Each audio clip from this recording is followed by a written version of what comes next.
Hello, and thank you for joining us on this special broadcast commemorating VOA's English to Africa 60th anniversary. I'm Vincent McCory, Managing Editor, Television English to Africa. Now, the VOA English to Africa service has been providing news, information, and analysis to audiences on the African continent since August 4th, 1963. Today is the 60th anniversary of that day. E2A, as we call it, has a dynamic multi-platform presence on radio, television, digital, comprising the VOA Africa website, social media platforms, Facebook, Instagram, Twitter, or X. How did it all start and how has the journey been? Well, to go down memory lane, I've invited people who participated in this service's growth. Well, Momoyo Hamza, Africa Division Program Manager. Sonia Lawrence Green, former Chief English to Africa Service. Diane Butts, former Head of TV, English to Africa. And James Butty, Managing Editor, Radio English to Africa Service. Welcome to you all on this 60th anniversary. Thank you. Yes. Now, I want to start with Momoyo. You see, English to Africa is one of the services of the Africa Division. Briefly talk about the value that it brings to the entire division. Thank you, Makori. First of all, it's one of the earliest, as you just described, and the biggest in our division. English came 1960 after French, and then Swahili, and then English. And English reach is across the continent, whereas other services, they are reaching a certain segment of the continent. So the value is so big because the stories we cover, we always have to be mindful of what does this mean to the continent, not only a segment of a certain part of the continent. And that has been, our mission. And I think, this is a time to brag also. I think we've done a great job, and we have to be thankful to the people who were here before us. I always say, we have to be thankful and loyal to the people who came before us, because if they didn't do a good job, we wouldn't be here. Sure. That's it. So, Sonia, I wanted to share with us your first interactions with Voice of America's English to Africa service way before you actually came on and eventually became chief. Yeah, I actually started out as a young reporter in Nairobi, in the VOA Nairobi bureau, covering all sorts of change. At that time, in the early 1990s, it was all about the pro-democracy movements, political change, people, ordinary citizens stretching and growing and saying, look, we want more rights, we want more say in how our governments are run, from Zambia and Kenya, all over the continent. It was a time of change, and there was successful and peaceful change, and there was tumultuous change as well. So there were some conflicts to cover. There were political people to get to know. There were all sorts of ideologies. It was also an exciting time because we finally saw the end of apartheid in South Africa. And over the years, I was on the continent of Africa for 15 years and covered the whole continent. So we saw many things between 1990 and 2005. And I was always so grateful to be working for Voice of America, which really cared about all 54 countries on that continent and actually gave us the time and the space to let the people of the continent speak their truth. And that was, I think, quite an experience back then. James, you are, the Voice of America's English to Africa service has been around for quite a while, but you were one of the early African journalists to start working for the service. How was the experience like? Tell us how you ended up here. Well, thank you very much, Vincent. First of all, let me say that as a young man growing up in Africa, Liberia, we listened to stations like the Voice of America and BBC, and how as a young man you wish that one day you would be working for such stations. So for me, I was fortunate. I was the Washington correspondent for West Africa magazine here in Washington, D.C. And then one of the English to Africa directors. I think, if I'm not mistaken, Greg Piro. He used to read West Africa magazine, and so one day I came to be a guest on one of the programs. He said, "No, are you the James Butte?" I said, "Yes." He said, "Really? I'd like for you to do some work for us." So that's how I got connected with English to Africa reporter as a reporter, a POV then. Yeah. Now we call them what, stringers. So then I was asked to come on board to join the team. And then I started doing all kinds of programming here. You know that. And, yeah. I produce Swahili. I can't speak Swahili, but I was a producer for Swahili. You take it from me. So I learned. That's the kind of experience you get when you work at the Voice of America. Yes, you interact with everybody. We'll talk a bit more about the programs. So now, eventually, I was asked that to come aboard because they were going to revamp one of the top programs here, Daybreak Africa. So I was asked to come aboard and join to the new Daybreak Africa, and since then. I've been on Daybreak Africa. Great. And you'll tell us a bit more about your experiences. Diane, VOA's English to Africa service was known for decades as just a radio only. And then somewhere along the way, television was introduced. You pioneered television. Tell us how it was like just starting television in the service. Thank you, Vincent, for asking me to come. It was incredibly exciting. Daunting, challenging, because we were merging television and as we knew it at WorldNet, which was under the agency USIA, with the fine journalist and radio journalist, just bringing them together. So our division director, Gwen Dillard, had the idea. She started it to feature Shaka Sali, renowned, wonderful journalist. And so we started with Straight Talk Africa in 2000. It was amazing. So it was the best of the best. So television production, radio journalism, again, very challenging. But that very first show, from that point forward, and to see people receiving visually Shaka Sali and all that he brought with the team it's just unmatched. Yes. And in fact, over the years of broadcasting, for those decades right here from the English to Africa service, we have had a great many talented journalists. Some are still here with us, like all these ones you see here, but others have since retired. And you did mention Shaka. At this point, I'd like us to hear what some of them have to say after many years of retirement. Hi, this is Joe DeCapua, former managing editor of Africa News Tonight in the English to Africa service of the VOA. Retired since 2017. I had a great time at the Voice of America, made a lot of good friends, some of whom are still there, and I just want to wish all of you a happy anniversary and many, many more. And back in 2011, with the Ebola epidemic in West Africa, people in West Africa told us that the stories done by English to Africa help save lives. So what you do matters, remember that. My name is Paul Cisco. I spent 30 plus years at Voice of America, and the last 10 years plus that I was at English to Africa at Voice of America are far and away the most rewarding years in the business. We had individuals sitting in Africa that wanted to be on the show and that made the show better because they brought so much more to the show. I mean, it's an incredibly unique exchange, and I don't see it happening with any other television entity. My name is Bill Workinger. I joined English to Africa in 1987 and retired in 2020. I was lucky, very lucky, to have official duties in a variety of areas during those years. Duties such as radio production and studio direction.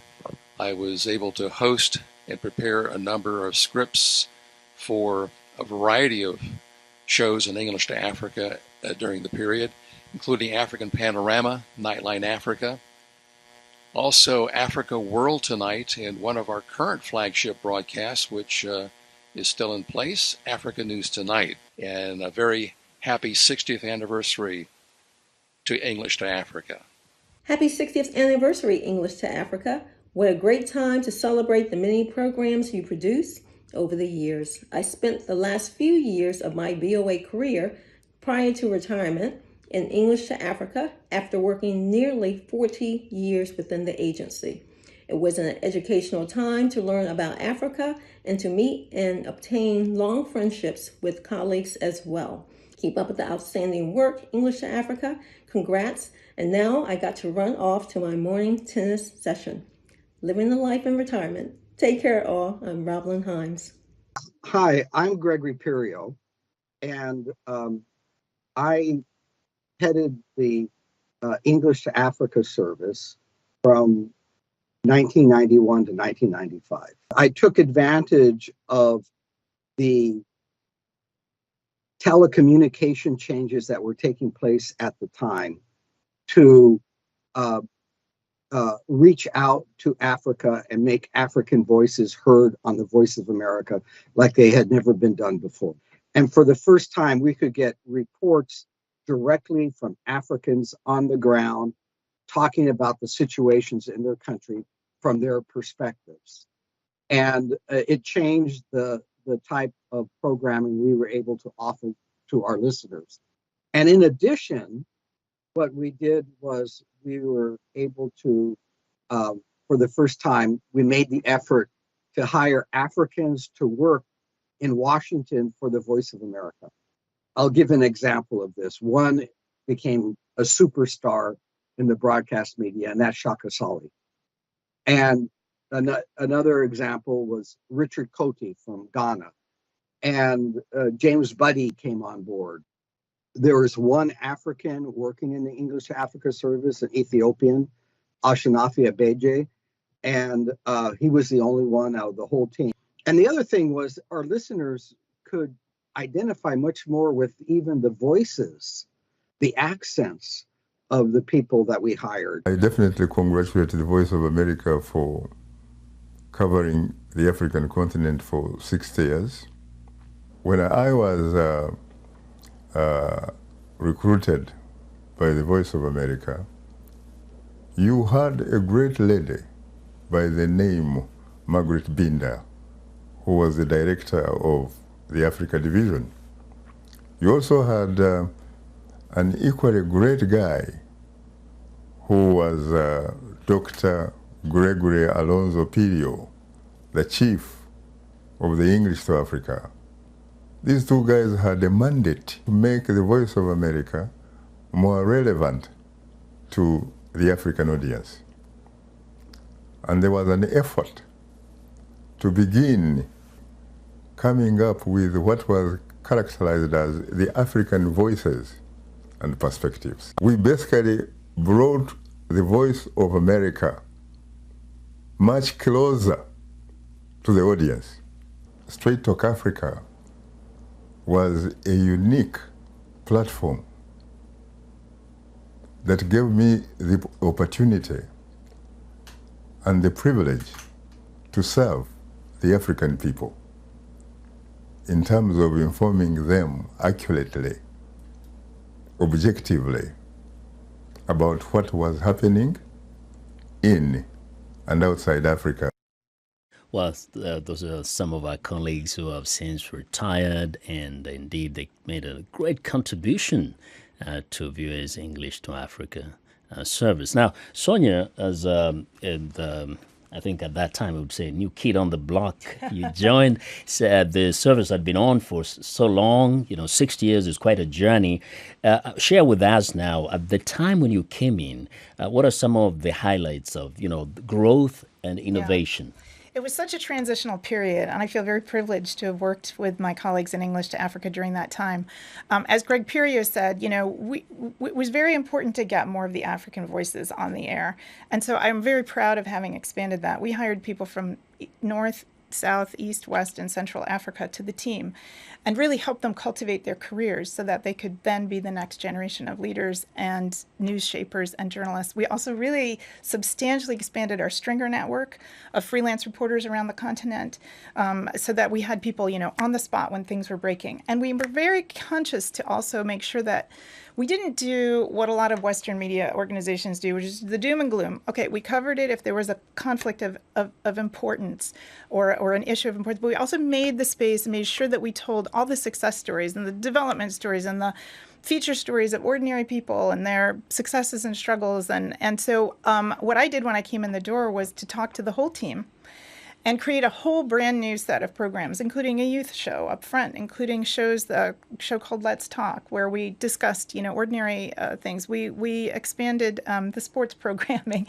We have, news shows morning, evening, and weekends. And we also had, feature programming, speaking to journalists around the continent, Reporters Roundtable, and all those things. What we did was we decided that we wanted a full slate of a news, feature, and music program. Let's not forget the music programming. English to Africa is an amazing archive of tens of thousands of pieces of music. And so we put them to good use by creating programming with our music experts. So it was really wonderful to see in the 15 years that I was in English to Africa, we went from an audience of 6 million to over 25 million. In that period of time. Yeah. And we added and we incorporated the television with Diane's team, and we incorporated the web team, and we got the radio team from only shortwave to FM, satellite, and let me not forget the fact that with the growth and change on the African continent, there was also an explosion in local radio stations, and what a great opportunity for us to partner with our affiliate stations. And so we're really happy to have hundreds of affiliates now. And actually, we'll talk a bit about that. But Mamoyo, talking about, the Africa division does also broadcast in other languages. Yes. And as well as the fact that on the ground, we have many other stations that broadcast in English in the different countries.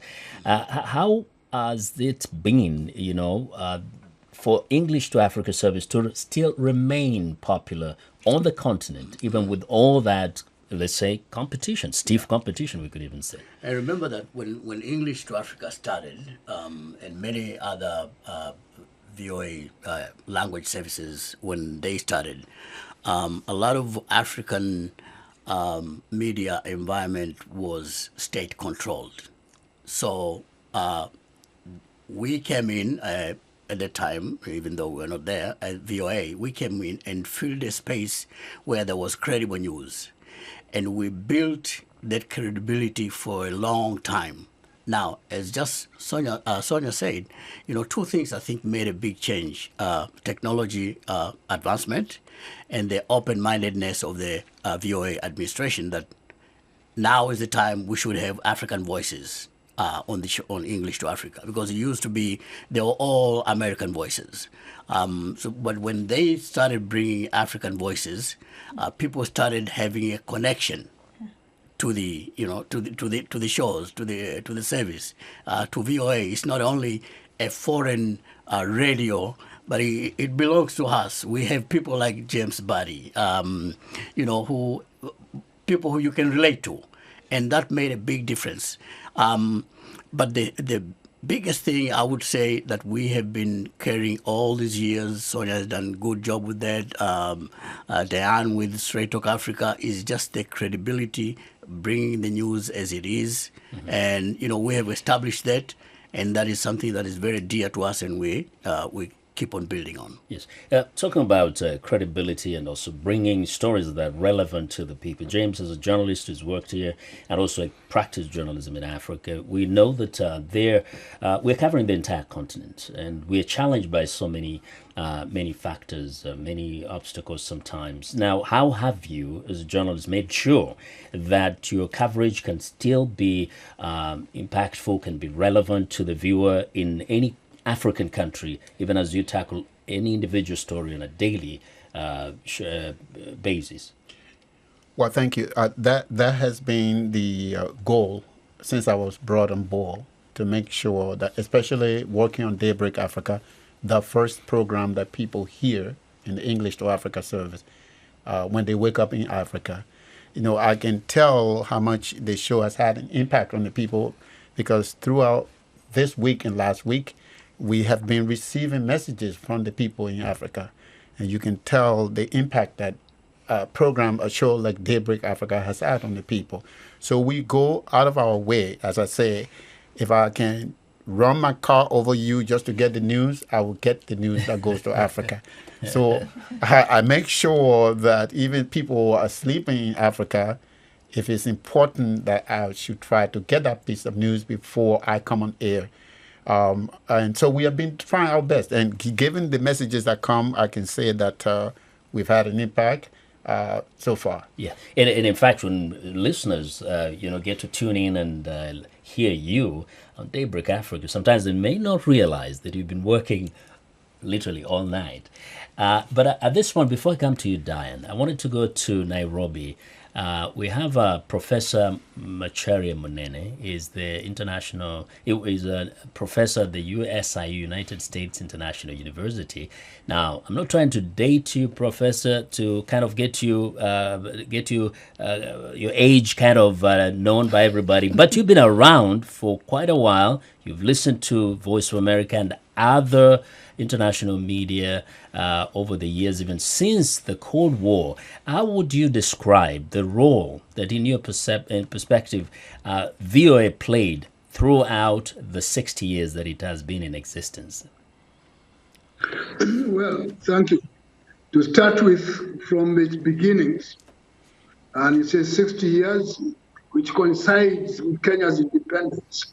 Therefore, they seem to have come together, and Kenya and the VOA seem to be tied because it was a source of information that quite a lot of Kenyans wanted to hear with regard to the United States and places wherever it's talked about.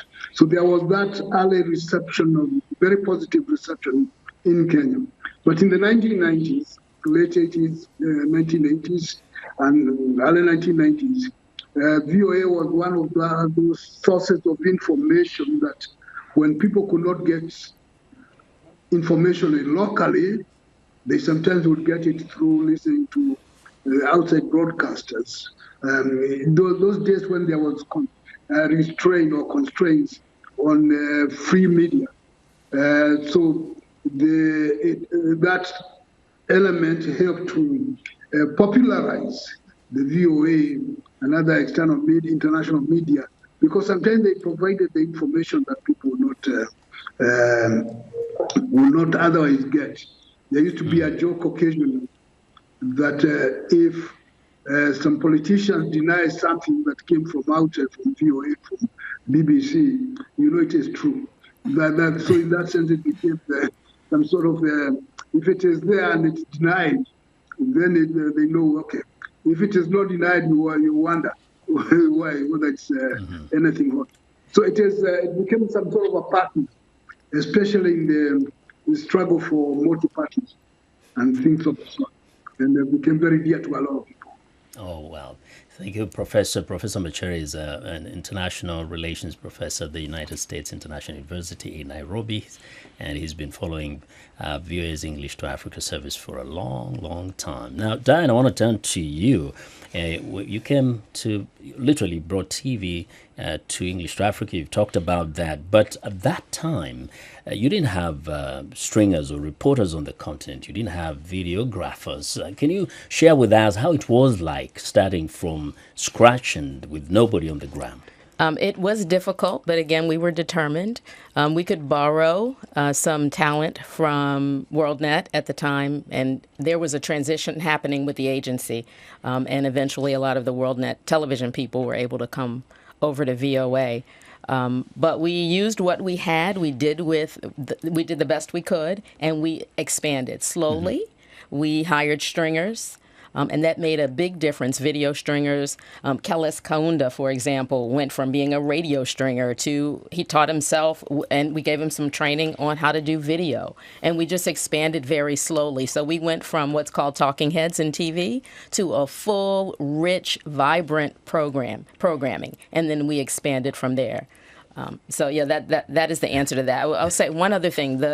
One of the most rewarding things from day one was my ability to be able to travel to Africa and see and hear from and touch the people who were impacted by our programming. That gave us fuel and energy to keep going. Mm-hmm. And you talked about some of the journalists like Kelly Skaunda. We have since then now there's so many who have become reporters for Voice of America in different parts of the continent. In fact, we did actually reach out to some who sent their messages. They've been watching and listening to the Voice of America, and some of those we may not be ready with that tape, but I'll share with you some kind of greetings from some of our stringers on the ground. But let's keep it here in the studio. I want to come to you, Momoyo, in terms of the growth that we have experienced. Mm-hmm. We are now at a totally different age, and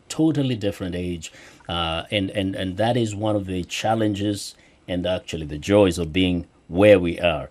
As the Africa division, which kind of is the mother and father of VOA's English to Africa service, what are some of the things that the service has had to do differently in order to kind of be relevant to the terrain, the media terrain that we exist in today, where we are interacting also even with artificial intelligence? Yeah. Just like you, I've been around the block. So, I know what happened before. What was VOA and English to Africa before the methods of transmission. I remember people like Emmanuel Muganda, Barry Mon telling us stories about how if they wanted to make a call to Africa, they had to book, like you book today, and the call comes through after 3 days. My God. Can you imagine that? But now, we are very mindful of what's happening in the communication technology, and that is why we are doing everything. We're making all efforts to make sure that we accommodate these new technologies. And if you speak to somebody who was at English to Africa just 20 years ago, and you tell them now we have content on Instagram, on Facebook, on YouTube, they'll be, what are you talking about? So those are type of technological advancement that we are keeping in mind. We push to stay relevant and diversify our methods of transmission, so that we can reach different demographics. The communication field has always had, technological changes. From newspapers to radio, to TV, to black and white TV, to color TV. All these things that the communication people in the communication field have accommodated to to better themselves. And as you say, now we are going into the age of AI. We don't know; it's really uncharted territory, but I think we'll be able to manage also. Wow. That is, we're going to see how things play out as we proceed. This is a special program commemorating VOA's English to Africa service 60th anniversary. Well, we're now going to say goodbye to Momoyo Amza, Africa Division Program Manager, and Sonia Lawrence Green, former Chief of English to Africa. Thank you very much for joining us. And we want to listen to some of the greetings from stringers that have been working for English to Africa service on the continent. I'm so excited to congratulate VOA's English to Africa service for 6 decades of quality coverage of the African continent. In these years, VOA has reached millions of listeners and viewers in Africa, and it's been a privilege to be able to contribute and work with some of the best people in journalism. Congratulations to the team. Happy 60th anniversary. To the Voice of America English to Africa service, I say happy 60th anniversary. Continue with your excellent news delivery well into the future. Cheers. Hello everyone, I'm Lamiki Masina, a stringer for Voice of America based in Blantyre here in Malawi. I am wishing the English to Africa service on its commemoration of 60th anniversary. Wishing you all guys there the great success in the years to come. Well, welcome back to, and thank you very much for joining us here to celebrate the 60th anniversary of VOA's English to Africa service today, August the 4th. I'm Vincent McCory, and joining us now in studio are Jackson Mvunganya, host of VOA's Up Front and Red Carpet, and Tatenda Gumbo, English to Africa Digital Managing Editor. We also still with us, we have Diane Butts and James Butty. Thank you very much for joining us. Hello, hello. Good All to right. see everyone. Now the kids are in the house. All right. Now, let me start with you, Jackson. You know, you came in at a time when VOA's English to Africa was transitioning. Yes. And ever since, you've done quite a number of things. Can you share your experiences first, how things were when you came in and what you've witnessed, especially with the kind of programming you yourself have been able to participate in, to produce over that time? I mean, you call us the new kids on the block, so I'll take that. But, you know, Diane, it's good to see you. Diane was hired me first here almost 20 years ago. It's been almost 2 decades. So you're not a kid anymore. I came in as a TV producer, so definitely not a kid anymore. And then in 2017, Sonia launched, we launched Up Front with Sonia, which was a youth show trying to capture that, you know, growing demographic of young people, trying to capture their aspirations, their voices, and give them a platform. And yeah, we were there at the transition from analog to digital. We started, you know, out strong using social media at the very early stages of social media, incorporating these new elements. YouTube was just starting out, was still, you know, in its nascent years. And, you know, we took that energy of this new medium just to reach out to these young people. So the proliferation of internet technology on the continent, many young people were starting to consume their information on their phones, and so we wanted to be where they are as, you know, we're giving them the information and knowing that they're actually getting the information right by their fingertips. Now, Tatenda, you know, over time, one of the most scariest things to most journalists was that the internet, the digital age is going to literally obliterate journalism as we know it, and all of us will be out of business. Here you are.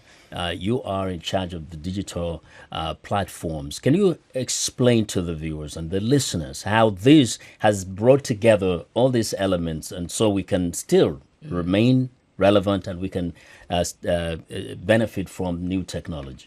Yeah, no, I think this is probably this time that we're in is probably the best example of just that convergence of journalism, of digital media, of, you know, the platforms and why they're so important, that even as, you know, media evolves, even as our consumption evolves, that we still do need journalists to actually do the work. We need journalists to actually debunk the misinformation, the disinformation. And so I think, you know, even if we look at what happened in the past 2-3 years during COVID, where, you know, there was so much misinformation about, you know, this global pandemic that we were having, but the platforms that were available to us, if you're on Facebook, if you're on Instagram, if you're on Twitter, as much as we were having that misinformation, we were also, as journalists, able to utilize those same platforms to get to the people. If we're talking about younger people, if we're talking about older people, with you know, whoever was there, and I think for our African audiences as well, as we see like mobile penetration increasing on the continent, you know, it's really easy and very quick to be able to get in touch with someone, or even if someone reaches out to you as a journalist and says, hey, I'm reading this, is it true? And you can answer the question for them and say, no, it's not, whatever have you. So I think, you know, as everything has evolved in social and digital media, it really is important, and it's still important for our work, and we really have to be there as journalists. Oh, we are still in business, James. You know, there's a reason why I let you stay on, James. You know, you remember the days you used to cut tapes, right? Yes. Now, how did you transition? How was it like growing with the English to Africa service, transitioning from the analog age to the digital age these kids are brought on? To be frank, you know, I had difficult time trying to transition.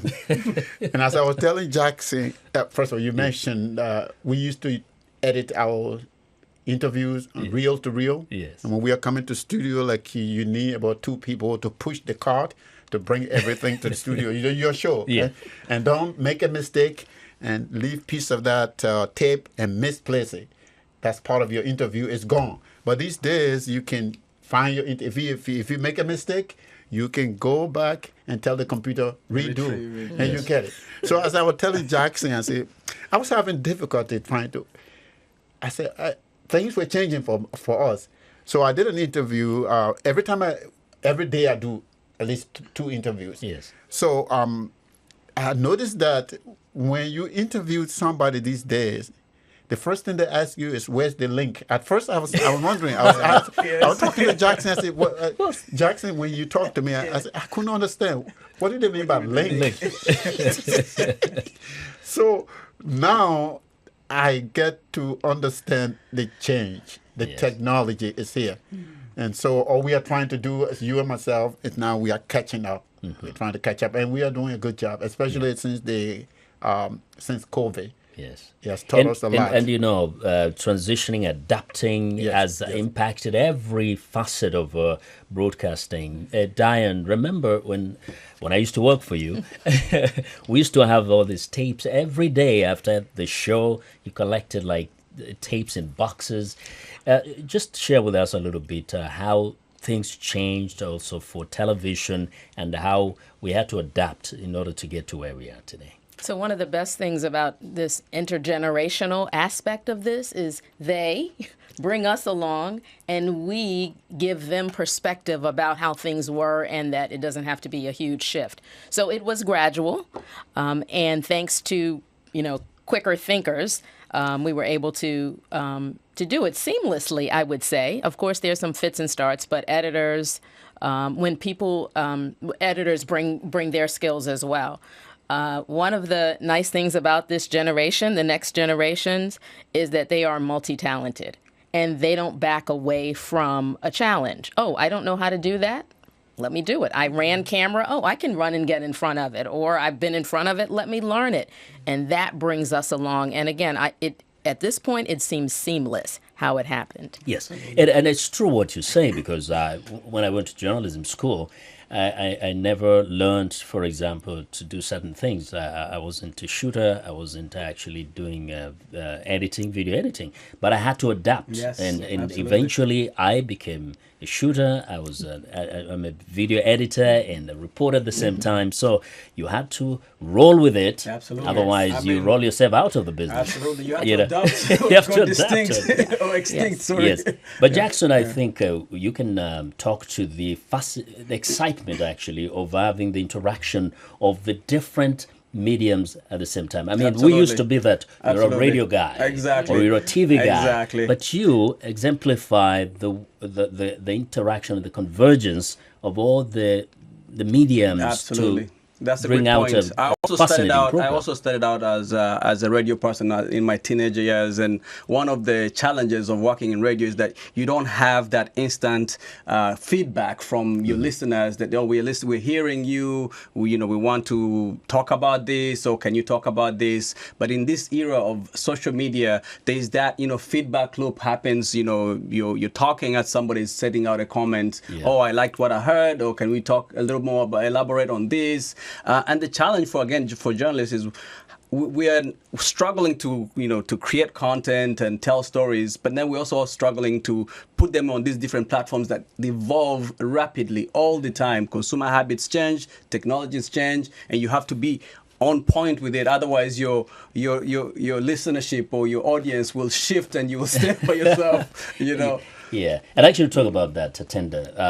As we've grown, we probably have also experienced some added anxiety and maybe stress. How do you explain, for example, the challenge that we face in the immediacy of news, the technology's ability to give people information instantaneously? What is that kind of pressure on you as a digital person to make sure you are relevant, that people are coming to your website to check out what is there? Yeah, I think that might be probably one of the biggest struggles for us in news, or just even working within these platforms. Because as Jackson mentioned, I remember even with my youthful face, I had tapes when I was in university, and we did the digitization and all that, but we had to quickly evolve as well. And so even now, you're realizing that there's a TikTok style of how people consume content. So now the question is, if you're targeting a certain demographic,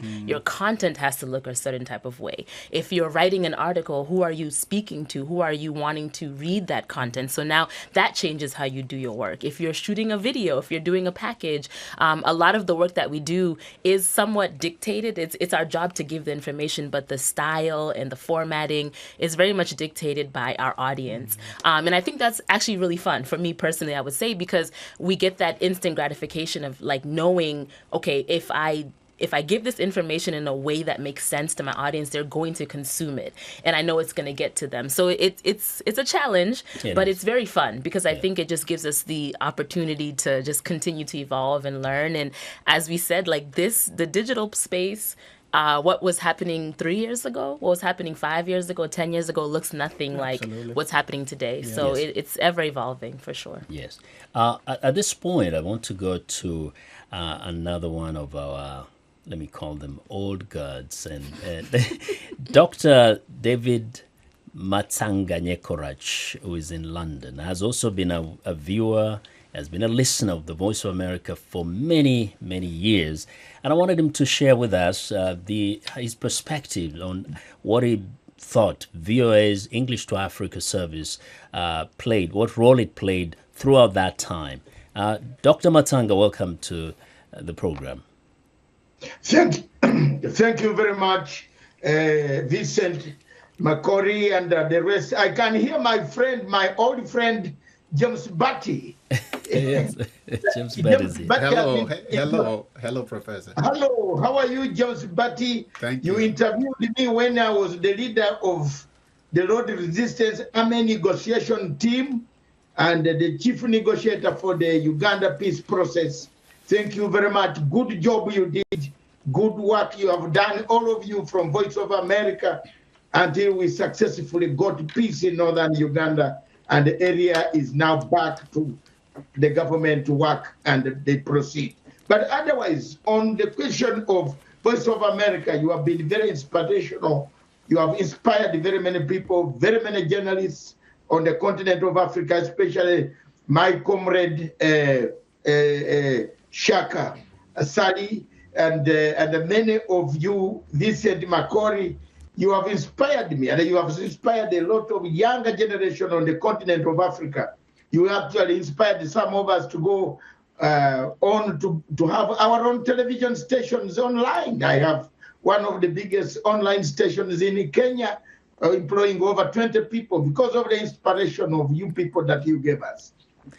Well, that's very, very encouraging, very kind words from you, Dr. Matsanga. We really appreciate that. James, and you got a shout out there. So you've been doing a good job over the years. In terms of what Tatenda was saying, the current generation likes to consume things just like immediately. When you're doing your work over the years, how has that kind of in your mindset changed how you approach stories, knowing very well that the story I'm putting out right now may as well be outdated in about 10 minutes? That's the challenge. And as I look at the new technology and the way they consume the content, I always remember that the Cookie Monster. So now you have to keep feeding the Cookie Monster because he wants to eat the cookie. So now you have to really... Good analogy. Good analogy, James. You have to. So I can say, for me, I almost don't sleep because now I have to keep thinking, okay, what's happening now? By the time I come on the air, how is it going to be different? So Daybreak Africa, I prepare Daybreak Africa to always look ahead so that we can be able to catch what is coming before the Cookie Monster eats it. Absolutely. That's something. And you know, as we commemorate VOA's English to Africa service 60th anniversary, we also received many well wishes. Some of them came from our partner stations across the continent, and we want to share some of them with you at this point. Congratulations, VOA English to Africa service on your 60th anniversary. Today we send congratulations and best wishes to the entire team. You have played a vital role in sharing public information and content, as well as reporting on important issues for Uganda and Africa at large. Your role in the media space has been invaluable, and you have become a lifeline to many people in Uganda, both politically and economically. We at NBS TV are immensely proud to have you as our partners. From us to you, congratulations to your 60th anniversary. My name is Steve Diallo. I'm the director for Star TV Africa, Kiss FM, and RFA. I would like to congratulate VOA English Service to Africa on their 68th anniversary. And this is an impressive accomplishment and speaks to the dedication and commitment of their team in providing reliable and unbiased news to the people across the African continent. We at Star TV, Kiss FM, and Radio Free Africa have been fortunate to partner with VOA and have seen firsthand the opportunities this has created for our organizations.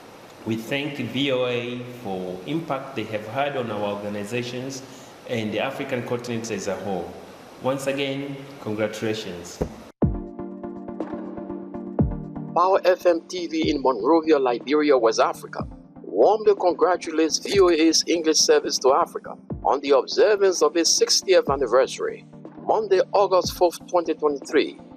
VOA's English to Africa service has been a true global voice, particularly for those in Africa, whose plight you continue to highlight daily in your broadcasts. We at Power FM TV are indeed proud to be one of your partner stations in Africa. And we really appreciate our partners out there. They have been, our connection with so many millions across the continent of Africa. And that brings me to you, Diane. When you started, when you pioneered TV in the service, most people didn't even think VOA does TV or can do TV. So what was needed? What had to be done in order for people to actually take interest in television from VOA's English to Africa service? Excellent question. So first of all, we were converting or asking listeners to add television in their brains, that Voice of America would be a place to watch television. If it were not for what was called then the Affiliate Relations Department, then it went into Office of Marketing and Program Placement. Station by station, our partners there were able to add us, and they were thirsty and they were hungry to expand their offerings. They knew the credibility of Voice of America from radio. So for some places, it was an easy sell. We can see you now. Just the combination of that. And station by station by station, many of them knew Shaka Sali on the eastern part of the continent, and they knew Maimuna Mills, who's sadly passed away, in West Africa. So we had Africa Journal, a broadcast that came from WorldNet, came to VOA. So we just expanded little by little by little. And that has been one of the most rewarding things. And I think also, to touch earlier, we talked about intergenerational. It brought all of the generations together in front of a television to watch. Mm-hmm. And, intergenerational changes, fascinating. Come the age of Jackson Vunganya, for example, the guys on the internet or on Twitter. X. Yes, yeah? X now. You're yes. X now. And then it gives you this ability that we never had, many years ago. Absolutely. To actually have instantaneous interactions But also, how has that helped to actually promote some of our products in social media? Maybe start with you and then we'll come to Tatenda. Absolutely. So again, we are legacy media. We are traditionally radio, and like Dan said, making that leap into television, into the visual medium, was something that was kind of new to our audience, but it kind of also opened up doors to other new audiences that were growing with us. When we came in as Upfront, I remember we were heavy again on social media. We were doing Twitter chats before they were a thing. Yeah. They're now, I guess, called X chats. But so we innovated in many ways that actually, when we look at what is happening in the media landscape right now, some of those early things, I came into this as a student of the media landscape too. Like I wanted to evolve as it evolved. So I was always working, curious, see what is happening. I didn't want my audience that were, didn't have access to radio not to have my content. So I would repurpose some of my radio content to social media, put a little graphic on it, and just push it out. And so we were able to grow like that organically using these new tools. Yeah. Sometimes I want to think that you and I were from the same generation. We are. When you speak, man, you confuse me sometimes. But you see, we are getting closer to the end of our program. But before we do that, we just want to go and join some of our colleagues. We have our colleagues who are celebrating this day, the 60th anniversary of English to Africa service. And let's see if we can join them. They want to toast to this day. And let's see. There they are. Oh, there. Wow. Good to see them. Let's see Momoy Hamza there. And the team, those are colleagues from the English to Africa service. Can we hear them? Cheers, everybody. Hello. Thank you. Thank you very much, and thanks for the great job that you all do, and we all do here at the Voice of America. We're not done yet. We are not yet done. I want to give a shout out to James Batty, okay? Yes. James Batty produces a 30-minute show, one of the best radio products right now on the market. And you can listen to 30 minutes of radio, and you don't know how many hours this man put in just to produce that 30 minutes. So shout out to you. Keep doing it. For how many years you're still doing it, serving the continent, and the continent is richer because of you. So 60 more years. Salute. Well, no. I want to say thank you also to Jackson and to Tatenda for helping me come along with the technology. I'm learning. You got to keep teaching me. But Jackson, you've done a very good job. Yeah. He's my sidekick. So thank you also for that. And they make it seem easy and make it. One of the most rewarding things for me after being here for so long is that many days it didn't feel like work. And with our colleagues, you can tell it's a love. It comes from your heart. It's a passion. And it really, really, really makes a difference in how you approach your work and the outcome. And the attitude is critical. Let's listen to some of our other partner stations. They sent us some messages, many of them, but let's get this set of them. 60 years of groundbreaking news, keeping you updated and well informed. 60 years of crossing borders, bringing you the stories that matter. 60 years of changing lives, creating long-lasting impact. 60 years of storytelling, inspiring the next generation. Diamond TV would like to congratulate Voice of America for 60 years of excellence. Here's to many more years. Happy birthday. Zodiac Broadcasting Station Limited, which happens to be an affiliate of VOA in Malawi, would like to extend its heartfelt 60th anniversary congratulations to the VOA English to Africa service. Over the years, we have built a strong partnership and appreciated the collaboration on many levels. The coming in of VOA has enriched our broadcasts and provided valuable content to our audience. We wish you a continued success and thank you very much, VOA. We at Standard Group PLC, specifically KTN News and KTN Home, value all our partners. And that is the reason why at this point, when VOA's English service to Africa is celebrating the 60th anniversary, we have to commend them for the kind of value they bring to our viewers. So we want to congratulate them for this milestone. 60 years in the broadcasting industry is not a mean feat.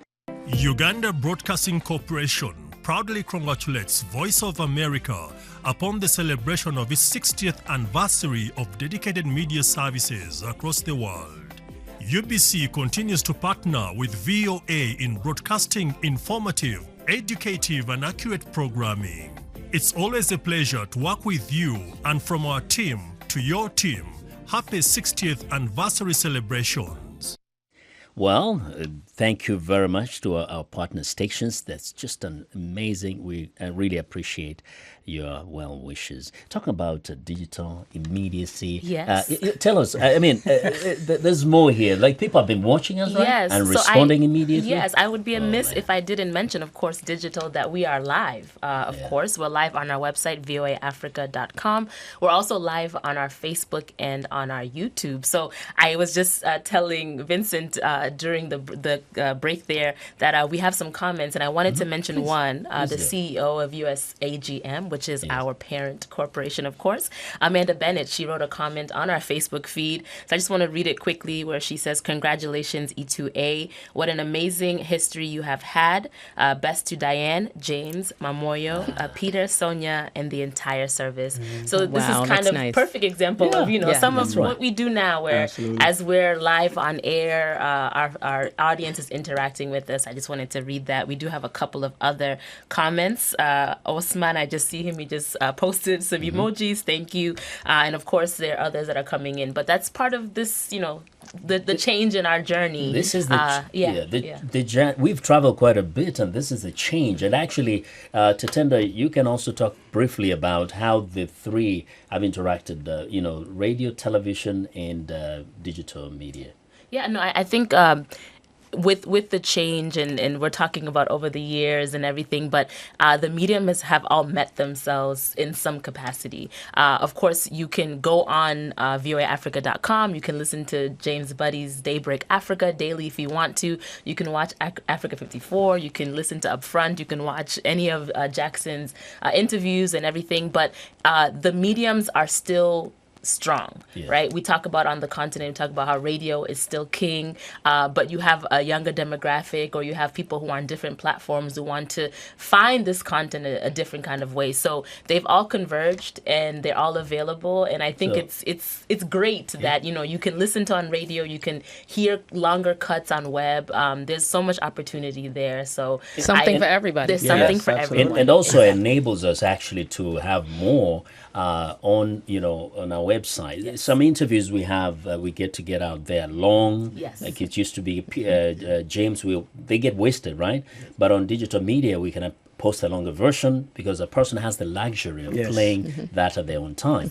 But also the beauty of having, Tatenda bring us all in one place, like you can watch radio, you can watch TV, listen to radio, and read content just in one page, right? Yes. Before we leave, I just want to say that just watching the messages from the affiliates, and throughout this week, I've been reading messages from all our listeners and using them on my show.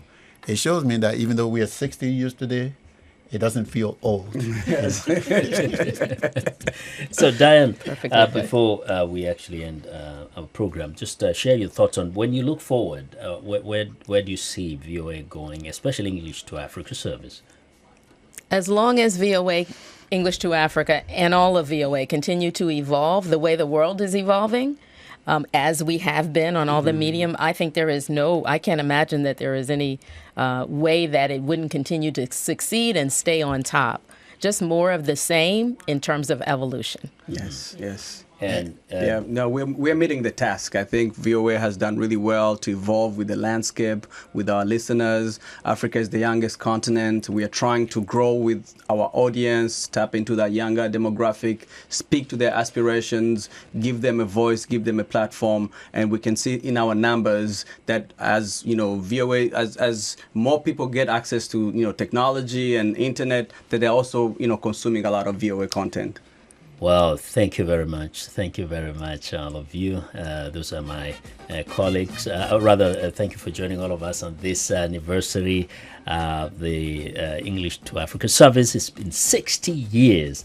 And thanks to my English to Africa service guests, former head of TV, Diane Butts, right there, Daybreak Africa host, James Butty, upfront host, Jackson Vunganyi, and the digital media lead, Tatenda Gumbo.